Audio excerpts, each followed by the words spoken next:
Good morning dear students. हमने chapter first second third complete कर लिया है। चैप्टर 4 हमारा चल रहा है, बट इनके क्वेश्चन आंसर अभी बाकी है। आज इस वीडियो में मैं आपको क्वेश्चन आंसर लिखवाऊंगी। Question first, name the 7 continent. Chapter first map and globes and question first, name the 7 continents. अब जो 7 कॉन्टिनेंट्स के नाम तो आपको पता है, Asia, Africa, North America, South America, Antarctica, Europe, Australia. Second question, name the 5 oceans.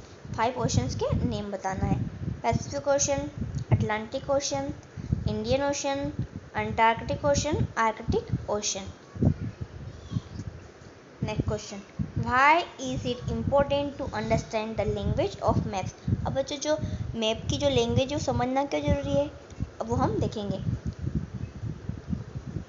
In order to understand the information given on a map, मतलब कि जो इन्फॉर्मेशन मैप में दे रखी है उसे समझने के लिए it is important to understand the language of map. जो मैप में जो दे रखा है वो हम कब समझ पाएंगे, जब हम मैप की लैंग्वेज समझ में आएगी। फॉर एग्जाम्पल कि ये एक मैप है, ठीक है। अब इसके अंदर ऐसे करके टेम्पल मतलब मंदिर बता रखा कि ये मंदिर है, और ऐसे कर रखा और ऐसी लाइन है मतलब ये रेलवे लाइन है, और ऐसे ऐसे बता रखा मतलब ये नदी है। तो हमें लैंग्वेज पता ही नहीं है कि ये जो सिंबल है मतलब ये जो निशान है ये टेम्पल का होता है, ये वाला रेल का होता है, ये वाला नदी का होता है। तो हम कैसे पहचानेंगे कि ये क्या है। इसलिए हमें जो मैप की लैंग्वेज है वो पता होनी चाहिए। Next question, why are maps drawn to scale. जो मैप होते हैं वो स्केल से क्यों बनाए जाते हैं ना। All maps are drawn to scale because all maps are not as large as the area as the depict. अब देखो, फॉर एग्जांपल हमें इंडिया का मैप बनाना है, तो हमारा इंडिया कितना बड़ा है, तो क्या हम इतने बड़े पेज पे बनाएंगे। अब इतना बड़ा तो पेज भी नहीं होता, तो क्या हम इस सारे पेज को चिपकाएंगे, नहीं। हमें जो एरिया है इंडिया का, जो स्केल है उसके अकॉर्डिंग हम जो एरिया है उसको नाप लेते हैं और एक अनुमान के अनुसार हम बना लेते हैं। तो हमें स्केल बहुत ज़रूरी है।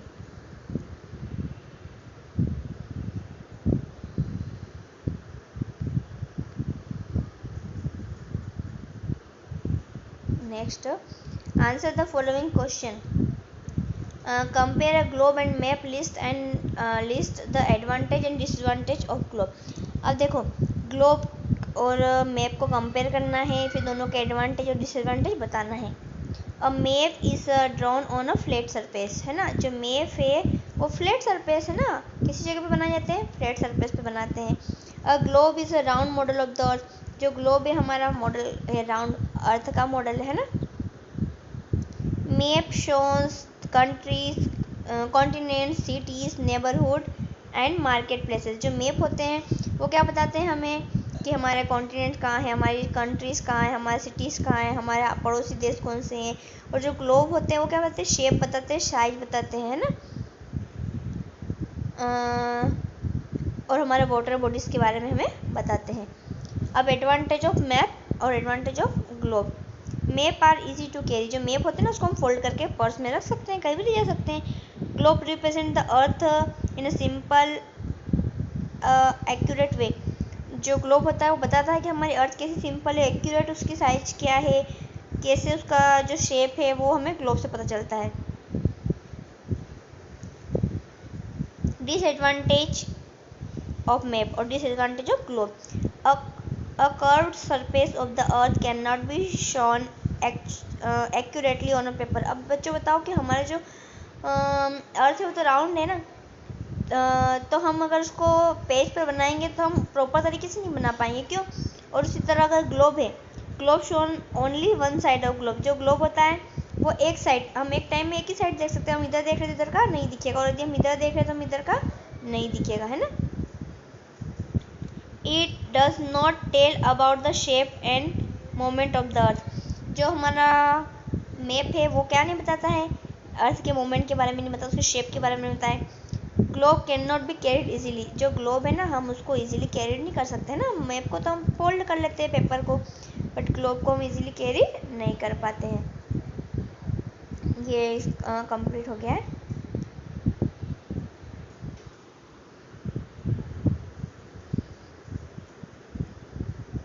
डिसएडवांटेज डिसएडवांटेज भी हमने पढ़ लिए हैं। Name the 4 direction, how do map show direction. Name the 4 direction, 4 direction के नाम आपको बताना है। कौन सा? North, south, east, west. ये तो आपको ऑलरेडी पता होगा। Draw diagram of direction given in the book on page number 8. The direction on the map are shown by an arrow which is marked N. This indicates the north. जो N होता है वो north होता है. Once we know the north direction, we can easily find the other direction. All map follow the same method to show direction. और जितने भी map होते हैं ना वो सेम डायरेक्शन को फॉलो करते हैं. Difference between physical and political map. अब देखो फिजिकल मैप और पॉलिटिकल मैप में डिफरेंस क्या है. Political map show political boundaries, country, states, political division. मतलब कि जो पॉलिटिकल मैप होगा हमें क्या पता है कि हमारे राज्य कहाँ है, हमारे जो पॉलिटिकल बाउंड्री है वो कौन सी है, हमारे सिटीज़ कहाँ है. और जो फिजिकल मैप होगा वो हमारे plains, plateau, mountains, valley, river, मतलब नदियों के बारे में, पहाड़ के बारे में, पर्वतों के बारे में, ये कौन बताता है? फिजिकल. और हमारे कंट्रीज, हमारे कॉन्टिनेंट्स, हमारे स्टेट्स, इनके बारे में political. What is a liner scale, how do you see it, explain with the help of an example. देखो जो लाइनर स्केल क्या होती है उसके बारे में पढ़ना है. Linear scale is to measure the distance on a map. मतलब कि जो मैप के डिस्टेंस से हम मेजर करते हैं, नापते हैं. This scale is shown as a straight line divided into units of length. The measure the distance between the two places, the following method has to be followed. Take a India political map. India का political map लेना. Take a thread और a strip of paper. आपको एक thread में धागा लेना है और स्ट्रिप पेपर की जो होती है ना वो लेना है. उसके बाद आपको क्या करना है? Major the distance between the to places से दिल्ली टू कोलकाता. दिल्ली और कोलकाता की दूरी नापना है. यूजिंग अ थ्रेड और स्ट्रिप ऑफ पेपर. पेपर का स्ट्रिप है पेपर, उसको यूज़ करो धागे को. Put the thread straight from the Delhi and Kolkata. जो धागा है उसको दिल्ली और कोलकाता की दूरी नापो एकदम स्ट्रेट रख के. द लेंथ ऑफ थ्रेड और a piece of paper between Delhi and Kolkata is distance between the two cities. Paper से भी नाप ली हमने और धागे से नाप ली. Now place the thread on the liner scale and calculate the actual distance. फिर जब हम धागे से नापेंगे तो हमको एक्चुअल डिस्टेंस पता चलेगी. Hot question, why is the earth called the blue planet. जो हमारे अर्थ उसको ब्लू प्लैनेट क्यों कहते हैं? Specially when viewed from the space. Specially जब हम ऊपर से देखते हैं तो हमें वो नीली क्यों दिखाई देती. The earth is called blue planet because the 3/4 part of the earth is covered with the water. मतलब हमारी अर्थ का 3/4 हिस्सा कैसे घिरा हो? पानी से. The water appears blue in colour. पानी ब्लू कलर में दिखता है. So when we see the earth from the space. जब हम आसमान से, आकाश से, स्पेस से जब हम अर्थ को देखते हैं, it appears blue in colour. That is why the earth is called blue planet. अब देखो जो हमारी अर्थ का 3/4 हिस्सा है ना, देखो ये हो गए इसके 4 हिस्से. ये यहाँ पे वाटर है, यहाँ पे वाटर है, वहाँ पे वाटर, बस इतनी सी जगह बची जहाँ पे वाटर नहीं है, तो ये सब सारा ब्लू है ना. तो 3/4 क्या है हमारा? वाटर है. Chapter first complete. अभी एक सपोज हाँ एक क्वेश्चन बचा है. बैठा स्टूडेंट.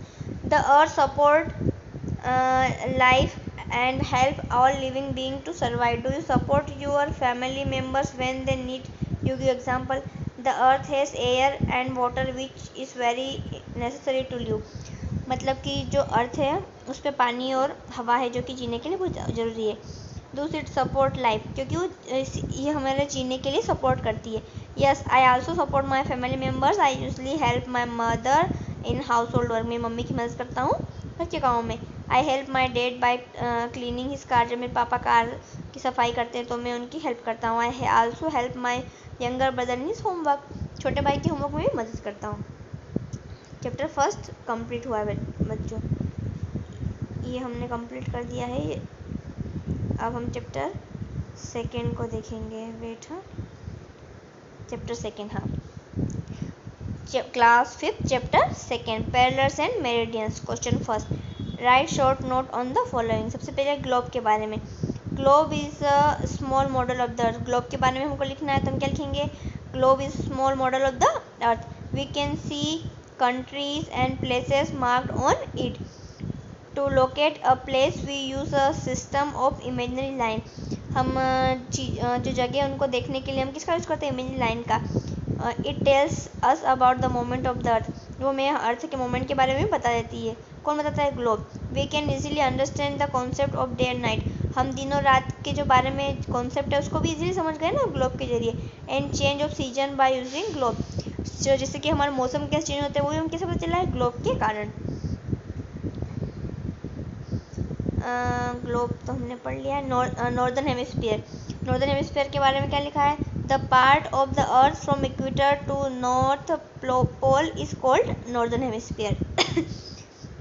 मतलब कि the part of the earth from equator to north, जो अर्थ का वो हिस्सा जो कि इक्वेटर से नॉर्थ में, वो नॉर्थ हेमिस्फीयर कहलाता है। फिर नॉर्थर्न हेमिस्फीयर। अब साउदर्न हेमिस्फीयर में क्या था? Part of the earth from equator to south pole is called southern hemisphere, मतलब कि हमारे अर्थ का वो हिस्सा जो इक्वेटर से साउथ पोल पे है वो साउदर्न हेमिस्फीयर कहलाता है। ये क्वेश्चन ये बच्चों कि आपको शॉर्ट नोट लिखना है ग्लोब के बारे में, नॉर्दर्न हेमिस्फीयर के बारे में और साउदर्न हेमिस्फीयर के बारे में, और प्राइम मेरिडियन के बारे में। It runs from north pole to south pole, जो प्राइम मेरिडियन है वो किससे? नॉर्थ से साउथ की ओर जाता है। इट पासेस थ्रू ग्रीनविच से होकर गुजरता है। It is also called Greenwich meridian, है ना। प्राइम मेरिडियन को हम ग्रीनविच मेरिडियन भी कहते हैं। It is the starting point for the meridian, ये मेरिडियन के लिए क्या होता है? Starting point. It is marked as 0, 0 से मार्क किया जाता है। It divides the earth into two halves, eastern hemisphere and western hemisphere. ये अर्थ को दो में डिवाइड करता है, एक तो हमारा ईस्टर्न हेमिस्फीयर हो गया, दूसरा वेस्टर्न हेमिस्फीयर हो गया। Next question, define the latitudes and longitudes. Latitudes और लॉन्गिट्यूड्स के बारे में हमें लिखना है। Latitudes, the full circle that run from the east to west are called parallels और line of latitudes. There are 181 lines of latitudes. The equator is most important latitude and is also called great circle. देखो हमने latitude के बारे में हमने पढ़ा था ना कि जो सर्कल ईस्ट से वेस्ट जाता है वो क्या होता है? हमारा लैटिट्यूड होता है, और 181 लाइन होती है। और ये जो हमारे ये लैटिट्यूड है वो इक्वेटर के लिए बहुत इंपॉर्टेंट होता है, इसको हम ग्रेट सर्कल भी कहते हैं। ये सारी चीज़ें हमने पढ़ी थी। इसके अलावा the equator divided the earth into two halves, northern hemisphere and southern hemisphere. All the parallels are full circle and at equal distance, i.e. at 1 degree interval. अब longitudes के बारे में। longitude, these are called meridians or lines of longitudes. जो longitudes होते हैं उनको क्या बोलते हैं हम? meridians या फिर lines of longitudes. These lines run from north to south, ये north south जाती है। This line cut the parallels 90 degree, ये पैरेलल्स को 90 डिग्री पर काटती है। This line do not run parallel to each other, ये एक दूसरे को नहीं काटती है ना, और ये एक दूसरे से प्रॉपर डिस्टेंस में रहती है। लॉन्गिट्यूड्स हमने अभी लिख लिया ना। There are total 360 meridians, total कितने मेरिडियन होते हैं? 360 meridian. Prime meridian is the starting point for numbering the meridian. It divide the earth into two halves, eastern hemisphere and western hemisphere. Question second, draw diagram and label to show the important parallels of latitudes. Equator at 0 degree, north pole at 9 degree north, south pole at 90 south, tropic of cancer eight 23.5 degree 9, tropic of capricorn at 23.5 degree south, Arctic circle at 66.5 degree north, Antarctic circle at 66.5 degree east.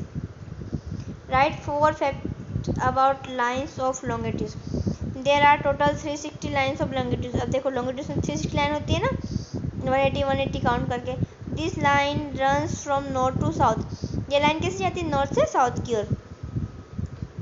These are not parallel to each other. The meridian of 180 east and 180 west from the same line is known as international date line. Question 4, what is a grid? Grid क्या होता है? How does it help us to find the position of place? हमें grid से कैसे position पता चलती है? The line of longitudes and latitudes from a network on a globe, it's called a grid, है ना। जो लैटिट्यूड्स की और लॉन्गिट्यूड्स की लाइन होती है नेटवर्क में, ग्लोब में, वो क्या कहलाती है, grid. We can locate a place at the point at which latitudes and longitudes meet, जहाँ पर लैटिट्यूड्स और लॉन्गिट्यूड मिलते हैं, हम क्या कहते हैं, we can locate a place, अच्छा हम ग्रिड कहते हैं, और हम उसी से किसी भी प्लेस को पहचानते हैं। अब question next, why is the equator the most important all the latitudes, जो इक्वेटर है वो ज़्यादा इंपॉर्टेंट क्यों है, why is it called the great circle, ये ग्रेट सर्कल क्यों कहते हैं इसको, equator is at 0 degree and other parallel are marked from 0 to 90 degree, है ना। इक्वेटर हमारा 0 पे होता है और दूसरे 0 से 90 पे होते हैं। It is the midway of north and south pole, ये नॉर्थ एंड साउथ पोल का मिडवे होता है। It divide the earth into 2 halves, northern hemisphere and southern hemisphere, 2 part में डिवाइड करता है। There are 90 parallels in northern hemisphere and 90 in the southern hemisphere, मतलब northern में 90 है और साउदर्न में भी 90 है। The equator makes the biggest circle, so it is also called the great circle, इसलिए इसको ग्रेट सर्कल कहते हैं। देखो नॉर्दर्न में 90 है, साउदर्न में 90 है, फिर नॉर्दर्न में 90, साउदर्न 90, 90, 90, 180, 90, 90, 180, 180, 180, 360, ठीक है। A globe shows several countries marked on it. What happen if everyone on the earth lived as one big family? Would it have been better? Why not? आपको बताना है कि जो ग्लोब है ना, उसमें सभी कंट्री दिखते हैं, एक साथ रहते हैं, तो एक बड़ी फैमिली हो गई, है ना। तो would it have been better, अच्छा है अच्छा नहीं है, आपको बताना है। तो इसका आंसर है if every one lived as a big family there would be no need to mark countries and other place. अच्छा, यदि सभी एक बार एक ही परिवार है तो अलग कंट्री बताने की जरूरत नहीं, पूरा ही इंडिया हो जाएगा ना, तो पूरा ऑस्ट्रेलिया हो जाएगा। बट हमने बता रखा ना कि नहीं ये इंडिया है, ये ऑस्ट्रेलिया है, ये अमेरिका है, ये चीन है, हमने अलग चीज़ें मार्क कर रखी है क्योंकि हम एक फैमिली नहीं है ना, हम अलग अलग है। There would be no boundaries, कोई बाउंड्रीज नहीं होगी, पूरा इंडिया होगा। हम बता दें ना कि यहाँ से इंडिया ख़त्म हो गया, यहाँ से पाकिस्तान चालू हो गया, यहाँ से श्रीलंका है, ऐसा हुआ तो हमें बाउंड्री की जरूरत ही नहीं पड़ेगी। There would be brotherhood in the whole world, सभी हमारे भाई हो जाएंगे, हम भाईचारे से रहेंगे, है ना। अब बच्चे चैप्टर 3 क्वेश्चन फर्स्ट, हाँ, what are the 2 important moment of the earth, the 2, अच्छा यहाँ पे मैंने लिखा नहीं है, ये हमारा है चैप्टर 3, कौन सा चैप्टर है हमारा, चैप्टर 3, ठीक है, याद रखना ये हमारा है चैप्टर 3, यहाँ से चैप्टर 3 स्टार्ट हुआ है। What are the 2 important moment of the earth, the 2 important moment of the earth are rotation and revolution. Detail पूछी नहीं है, अगर आप लिखना चाहो तो लिख देना। The moment of the earth on its axis is called rotation, मतलब कि जो अर्थ है अपने एक्सिस पर घूमती है तो रोटेशन। तो moment of the earth around the sun is called revolution, मतलब कि ये सन है और अर्थ इसके अराउंड घूम रही है ना, ये हमारी अर्थ है घूमती है इसके अराउंड, तो हमारा रिवोल्यूशन होता है। It cos day and night, rotation से डे और नाइट चेंज होते हैं। इट कोसेस सीजन, मतलब कि ये रिवोल्यूशन से मौसम चेंज होते हैं, season. It takes 24 hours one day complete one rotation, rotation में 24 घंटे लगते हैं। इट टेक्स 365 14 डेज और 1 year to complete one revolution, एक रिवोल्यूशन के लिए हमें 365 से 1/4 दिन लगते हैं ना, या 1 ईयर लगता है।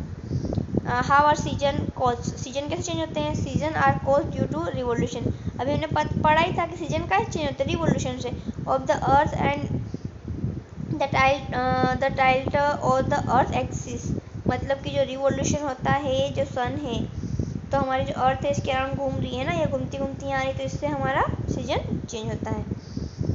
Which are the 4 main season, 4 main season कौन से होते हैं, समर, स्प्रिंग, विंटर, ऑटम। बच्चों मैं बता रही हूँ आपको, आपकी CW में chapter number 1, chapter number 2, chapter number 3 लिखना है। What are the 2 moment of the earth, एक बार फिर से बता देती हूँ, the 2 moment of the earth are rotation and revolution. Name the 4 main season, the 4 main season are summer, winter, spring and autumn.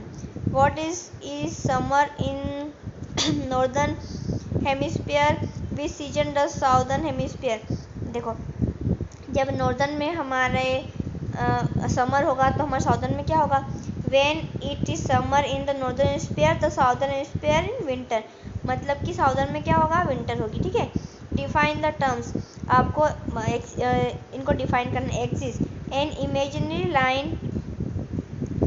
Imaginary line passing through out the centre of the earth on which it spins. अब देखो, जो axis क्या होता है, जो imaginary line होती है ना, ये जो होती है सेंटर में अर्थ के, जहाँ से ये घूमता रहता है, ये हमारा क्या कहलाता है, एक्सिस कहलाता है। ऑर्बिट